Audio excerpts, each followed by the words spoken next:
Bonjour et allô à toutes et à tous. Ici Berlin. Rien ne va plus. Malgré de belles images à Hambourg lors du séminaire intergouvernemental, la relation franco-allemande reste poussive et l'annonce de la fermeture de 3 instituts Goethe en France est symbolique. Nous sommes dans une polarité, on ne s'entend sur rien, selon Robert Habeck. Eine Polarität, dass wir uns eigentlich in nichts einig sind. La petite phrase du vice-chancelier a fait beaucoup réagir, surtout que Habeck est aussi ministre fédéral de l'économie. Et s'il est un domaine où le franco-allemand se porte bien, c'est celui-ci. L'Allemagne est à la fois le premier client et le premier fournisseur de la France. Et si on regarde les investissements directs, ils sont au plus haut des 2 côtés de la frontière. Rien ne va plus. Vraiment, faites vos jeux, c'est parti.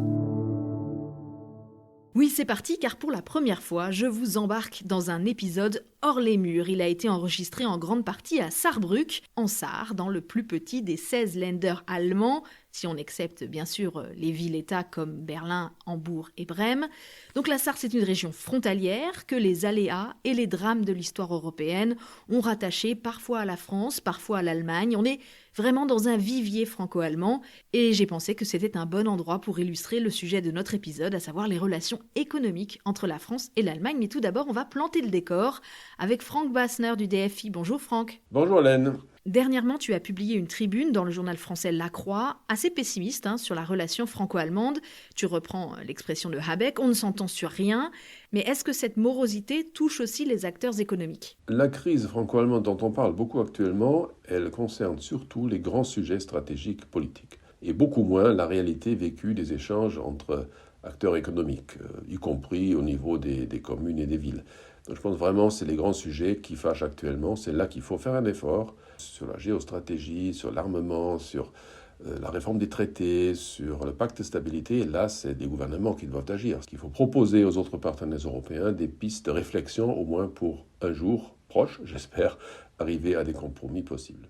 Alors on y travaille, à Hambourg on a annoncé un accord sur la réforme du marché de l'énergie au niveau européen d'ici la fin de ce mois d'octobre, on verra. En tout cas, si on regarde les relations strictement économiques, là tu nous confirmes, la relation elle est intacte entre les partenaires. Oui, la France et l'Allemagne sont des partenaires économiques très importants. Nous avons une présence très forte d'entreprises françaises en Allemagne et vice-versa. C'est des milliers et milliers d'emplois qui sont produits et créés, et de bons emplois par les partenaires de l'autre pays. Donc là, je ne vois pas qu'il y a une crise majeure, c'est plutôt que le cadre macroéconomique est quelque chose qui influence évidemment les entreprises. Les impôts qu'il faut payer, le prix de l'énergie qui est un grand sujet en Allemagne, tout ça c'est des conditions cadres qui peuvent influencer des décisions d'investissement. Alors, juste peut-être quelques repères. Franck, l'Allemagne est maintenant le 2e investisseur étranger en France, après les États-Unis. Et l'an dernier, cela a permis la création de plus de 7000 emplois directs dans l'Hexagone. Au total, la présence allemande en France, c'est 325 000 emplois. En fait, on a l'impression que la situation s'est retournée en quelques années. La France, maintenant, se targue d'être le pays européen qui attire le plus de projets d'investissement, alors que dans le même temps, on présente l'Allemagne maintenant comme le nouvel homme malade de l'Europe. C'est vrai que le regard vers la France, globalement, est positif, parce qu'il y a eu des réformes qui ont produit des effets. Quand j'en parle aux entrepreneurs que je rencontre dans la région de Stuttgart, mais aussi ailleurs, chaque fois qu'on dit qu'il y a beaucoup de contrats d'apprentissage en France, maintenant, c'est une nouveauté. On a suivi ça et la politique menée par ce gouvernement sous le président Macron est vue de façon globalement positive.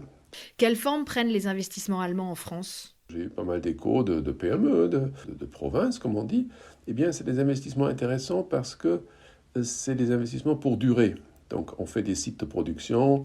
J'ai un exemple d'un rachat d'une entreprise familiale française dans le sud-ouest, pas loin de Carcassonne, par une entreprise concurrente allemande, mais ils vont rester sur place, ils vont investir sur place, c'est un site de production. Donc, ces investissements, c'est très positif parce que ça renforce l'ensemble de la zone euro.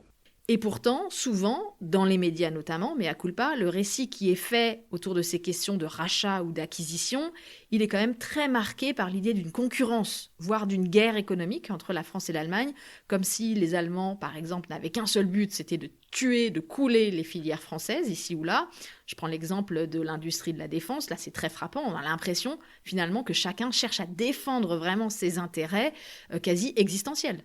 Le marché est fait de concurrence. C'est très clair. Mais ce débat sur la souveraineté lancé très fortement par Emmanuel Macron est quand même arrivé aussi partout en Europe. Les Allemands ont compris que c'est un grand sujet et travailler là-dessus, c'est sans doute fondamental pour les décisions d'investissement des entreprises. Les Allemands ont beaucoup misé sur le marché chinois. Maintenant, on sait que ce n'est pas aussi simple.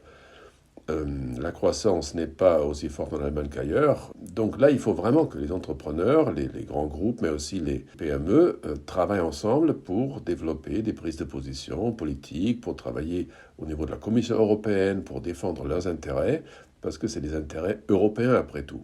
Et là-dedans, la France trouvera sa place comme l'Allemagne. Franck, pour la suite de l'épisode, nous partons en Sarre. Alors c'est le plus petit des Länder allemands, mais il concentre quasiment 1/5 de la présence économique française en Allemagne.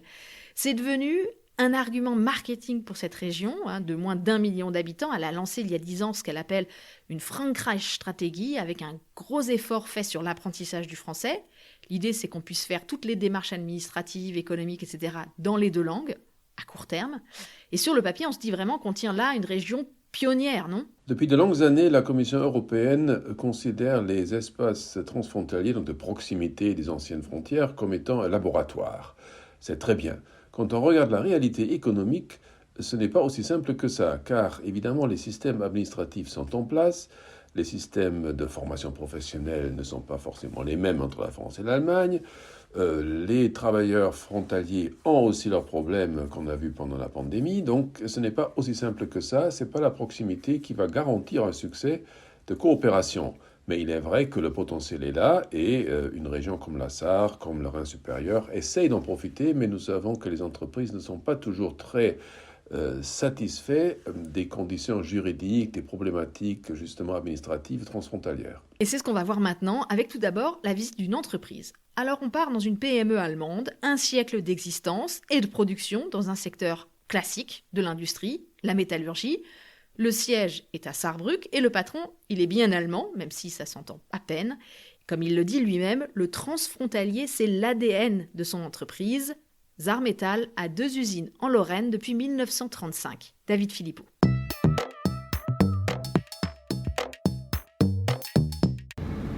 Le camion de Sarreguemines, je pense qu'il est déjà passé. Il fait une tournée tôt le matin et puis une deuxième fin de la matinée. Là, chez Saarmetall, on produit des 2 côtés de la frontière, passer d'un pays à l'autre, d'une langue à l'autre. C'est le quotidien des salariés et de Frédéric Holzbauer qui dirige la PME. Ici, c'est le hall avec les grandes machines, les grandes fraiseuses, où justement les pièces qui sont forgées à Sarreguemines, ils viennent ici en état brut et ils sont finis ici. Il s'estime chanceux. Sa production, la plus énergivore, se fait en France, où le coût de l'électricité est beaucoup plus bas. L'ancrage transfrontalier de son entreprise lui permet aussi de pallier la pénurie de main-d'œuvre qui frappe l'Allemagne. Derrière les machines, les Français sont en majorité ce matin-là, comme Thibault. On est l'Europe aujourd'hui et c'est une chance de pouvoir travailler en Allemagne et de profiter des qualités allemandes et de pouvoir revenir en France et pouvoir partager avec les Français. C'est bête qu'il n'y en a pas assez parce que le métier tourne un fraiseur, ça se perd. Saarmetall produit des pièces sur commande à des clients dans le monde entier. Pour la sidérurgie et pour l'industrie électrique, c'est principalement des pièces en cuivre.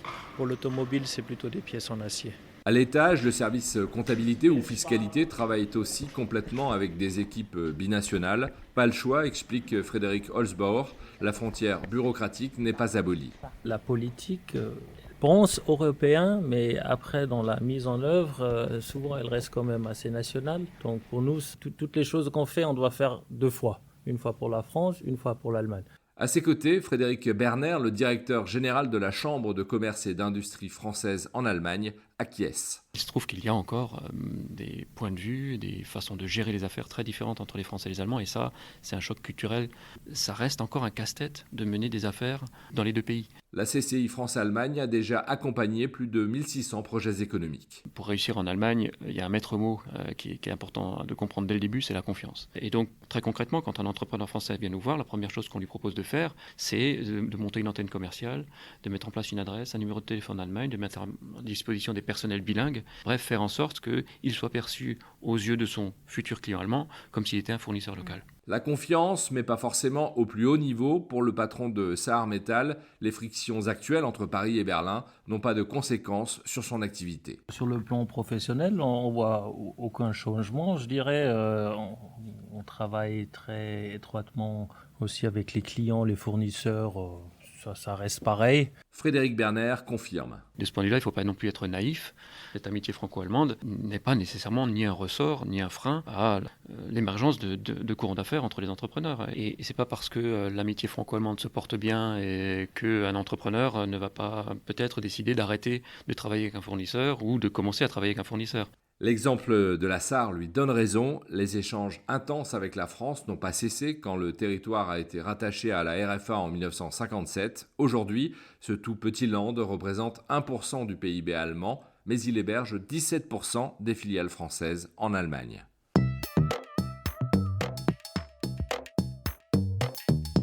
Ce qui me frappe, surtout vu de Berlin, qui n'est pas, il faut bien le dire, une terre de production économique et de business, c'est l'importance du réseau qui existe depuis très longtemps entre les acteurs économiques français et allemands. Là, dans le reportage, on a eu l'exemple de la CCI France-Allemagne, et le cas de la Sarre est sans doute exceptionnel, puisqu'il est hérité de cette époque d'après-guerre, quand le territoire était un protectorat français, avec une union économique, et la même monnaie, le franc en l'occurrence.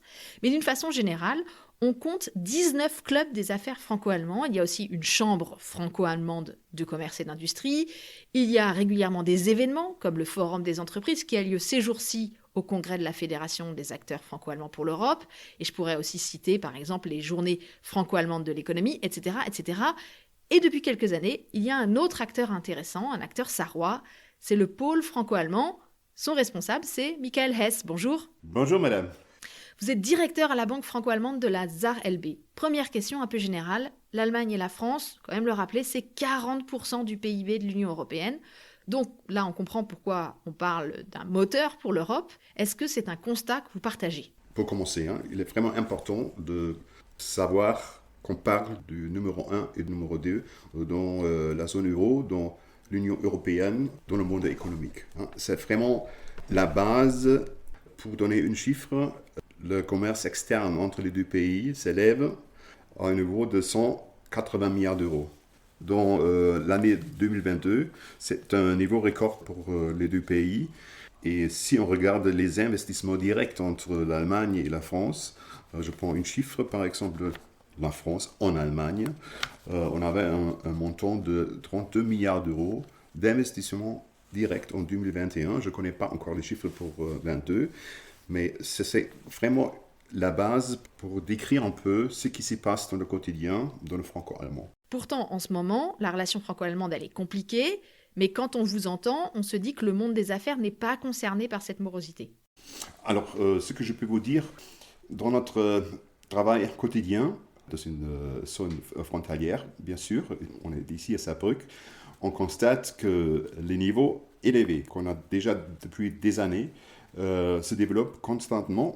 On exclut bien sûr les 2 années de Covid-19 et les acteurs, les entreprises, les décideurs, ils décident souvent de franchir la frontière pour trouver une clientèle nouvelle. Ça veut dire qu'on a un développement constant, très stable, d'augmentation des activités du commerce et des échanges entre les deux pays et les acteurs. Ça augmente encore, en permanence. Est-ce que le ralentissement de l'activité économique en Allemagne, et très concrètement l'entrée en récession, peut changer cette situation ? Est-ce que ça va jouer notamment sur l'attractivité du pays aux yeux des Français ? Si on regarde par exemple l'inflation et l'augmentation des taux d'intérêt, ça c'est un problème européen. Ça freine bien sûr le commerce, ça c'est clair. Mais si je regarde les activités transfrontalières entre la France et l'Allemagne, on peut dire, ok, l'augmentation est un peu freinée, mais elle reste quand même sur un niveau vraiment élevé. Donc vous êtes optimiste ? Je suis optimiste, mais je le vois dans le quotidien. Alors justement, parlez-nous du pôle franco-allemand, qui existe depuis 4 ans maintenant. Qu'est-ce que c'est ? Le pôle franco-allemand, ça, c'est un réseau des spécialistes franco-allemands, des prestataires qui sont établis dans le marché franco-allemand. Et le pôle réunit ces experts pour répondre parfaitement aux besoins des investisseurs qui veulent élargir leurs activités dans le pays voisin. Qui sont les gens, les entreprises qui se tournent vers vous ? Alors, c'est une grande diversité. La taille des projets et des entreprises. Il y a des demandes très concrètes, mais il y a des demandes dans un stade très tôt. Il y a des besoins de financement.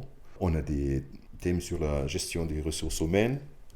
Et nous, ce qu'on fait, on crée un team d'experts. Et avec cette équipe, on aide. C'est un accompagnement du début, très tôt. Hein. Est-ce que vous pouvez nous donner un exemple ? Alors, un exemple, c'est peut-être, on avait un client qui est dans le secteur automobile, un sous-traiteur dans ce domaine-là, qui a cherché un site en France. Et là, il y avait des négociations qui étaient un peu compliquées. Hein. L'Allemand voulait avoir des solutions très tôt, et le Français, il négocie un peu d'une autre manière. Hein. Et de faire une modération là-dessus, c'était notre rôle dans ce projet-là. Et dans l'autre sens, qui sont les Français qui vont investir en Allemagne ? Ce sont les Français qui, par exemple, rachètent des entreprises allemandes pour se développer en Allemagne, dans les pays germanophones, mais aussi pour se développer dans l'Europe de l'Est, par exemple. Dans quel secteur en particulier ? C'est bien sûr dans les domaines où les Allemands sont très forts, mais aussi dans les domaines classiques des acteurs français. Hein. Là, on a la chimie, on a la beauté, le secteur de cosmétiques, le secteur aéronautique, par exemple. Au-delà de l'ouverture à un nouveau marché, le marché de l'Allemagne ou le marché germanophone, que cherchent les entrepreneurs français ici ? Vous savez bien que l'Allemagne a une main-d'œuvre très expérimentée. On a aussi un concept d'apprentissage vraiment unique dans le monde, cet apprentissage en alternance. Et je pense que les Français, ils savent bien qu'ils peuvent profiter de venir ici, d'avoir la possibilité de participer de cette conception et d'apprendre aussi comment ils-mêmes peuvent augmenter leur niveau de qualité du travail et de main-d'œuvre en France. Spontanément, de façon presque un peu intuitive, quand on pense investissement français en Allemagne, on se dit que ça passe par des ouvertures de filiales ou de sites de production. Mais tout à l'heure, vous avez dit qu'il y avait aussi des acquisitions, c'est-à-dire qu'on a des Français qui achètent des entreprises allemandes. Et là, il faut savoir qu'en Allemagne, il y a un vrai problème de succession dans le Mittelstand. 30% des entreprises qui sont interviewées ont dit on n'a pas de solution concrète pour la succession de mon entreprise. Et ça, c'est une chance pour les Français. Et ça, c'est quelque chose qu'on accompagne ici aussi sur notre pôle franco-allemand. Merci beaucoup, Michael Hess. Parfaite transition vers mon dernier entretien ici en Sarre. Comment on paye tout ça ? Comment on se finance en franco-allemand ? Bonjour, Johann Legleitner. Guten Tag. Responsable financement entreprise-collectivité à la SAR-LB. En gros, si on n'y connaît pas grand-chose, on peut dire pour résumer que vous êtes banquier. Oui, tout à fait. Je suis un banquier déjà depuis à peu près 30 ans. J'ai suivi les activités de la banque, notamment sur le marché français. Nous sommes présents maintenant avec 3 sites à Strasbourg, à Lyon et à Paris pour lesquels je suis responsable. Qu'est-ce que ça veut dire exactement ? Vous avez des clients en France, par exemple ? On a des clients en France, de telle manière que nous avons des clients en Allemagne. Et notre focus, c'est la clientèle franco-allemande. Et là, la banque contribue fortement aussi à découvrir cette plus-value parce qu'elle a les compétences et les capacités à analyser les 2 risques. Dans quel secteur vous êtes les plus actifs ? Le secteur des énergies renouvelables est un grand marché dans lequel nous sommes actifs déjà depuis plusieurs années, on peut dire dès le début de nos activités en France. Nous sommes présents également sur le secteur de l'immobilier où nous accompagnons notamment les investisseurs allemands sur le marché français. Les clients que vous financez, ce sont plutôt des particuliers, des entreprises, des acteurs publics ? On est focusé sur les 2, sur les privés, mais également sur le secteur des collectivités, c'est-à-dire soit des entités publiques de l'État français, soit des ministères, soit des gendarmeries, soit des écoles, respectivement des universités. Alors au début de l'entretien, vous avez dit que vous étiez présent à Strasbourg et à Paris. Alors on comprend assez facilement pourquoi. Il y a d'un côté évidemment la proximité géographique avec l'Allemagne et puis de l'autre on se dit que c'est forme de pragmatisme face au centralisme français. Mais vous l'avez dit aussi, c'est à Lyon que vous avez ouvert votre dernière antenne. Pourquoi ce choix ? Parce que ce siège à Lyon, là, nous pensons avoir la possibilité de retrouver une clientèle que nous connaissons en Allemagne. C'est un secteur ou une région où les établissements de taille intermédiaire, les PME sont très très nombreuses, où il y a beaucoup de capital d'investisseurs étrangers, notamment aussi des investisseurs allemands qui détiennent des parts aux entreprises situées à Lyon et où très très peu, on peut dire, aucune banque allemande actuellement est présente. Pour revenir en Sarre, ici c'est assez frappant, il y a vraiment un accompagnement politique de l'ouverture économique à la France. On veut être le land de référence dans ce domaine, même si on reste évidemment à une assez petite échelle, si on compare par exemple à des poids lourds de l'économie allemande, comme par exemple le Bade-Württemberg. Est-ce que c'est juste un coup marketing de la Sarre, ou bien elle a effectivement de quoi être un vrai laboratoire du franco-allemand ? On peut dire que la Sarre est devenue le premier État allemand multilingue, avec une orientation franco-allemande, et il est le seul à posséder un bureau de représentation à Paris. C'est la fameuse Frankreich-Stratégie lancée en 2014. Et l'an dernier, le gouvernement du Land, qui est actuellement gouverné par le SPD, a débloqué un fonds de transformation. On parle de 3 milliards d'euros sur 10 ans. Et en quoi va-t-il être mis au service du franco-allemand ? La SAR a mis en place plusieurs projets, notamment le secteur de l'énergie. J'aimerais citer la mise en relation de différents projets d'hydrogène et la mise en place d'une économie transfrontalière de l'hydrogène. Deuxième secteur, c'est la mobilité, où la SAR est le pionnier avec une offre avec la ville de Metz, avec la ville de Strasbourg et à partir de 2025 aussi Trèves, Perles, Thionville, où des trains vont aller toutes les 2 heures. Actuellement, il y a beaucoup de problèmes. Ça ralentit le moteur. Qu'attendez-vous de Berlin et de Paris ? Pour moi, le problème principal est qu'il faut focuser plus sur les régions transfrontalières. Quand les compétences dans les régions sont capables de trouver des solutions, ces solutions doivent être soutenues toujours par l'État central. Et là, je pense qu'il faut travailler d'avoir plus de points dans les capitales avec un sens commun. C'est-à-dire ? Il faut démontrer qu'on est capable de fournir des solutions, de démontrer des compétences, de démontrer une plus-value. Et puis, je suis sûr qu'on peut également résoudre d'autres problèmes.